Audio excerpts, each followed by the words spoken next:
If you're missing teeth, you basically have three options. One of them is to just leave the site alone, but that's not the best because you get crowding and that space gets taken over and you get collapse of your dentition. The second option is to do a removable prosthetic, but that's removable, you don't get as much function and it's cumbersome to take it in or out.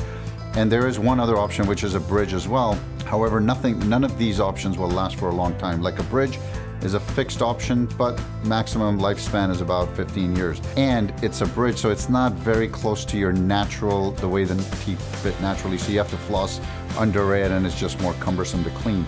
So the dental implant is the best option because it's the closest we come to giving you back your original tooth. The shape, the contours of the gum tissue around it, the feel of it, and the function is very close as well, if not better than your original tooth.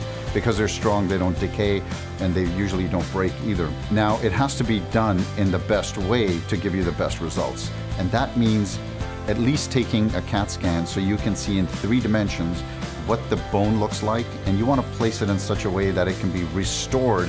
That means that the dentist can put the tooth on it in the ideal manner so that it lasts for a long time and gives you the best function.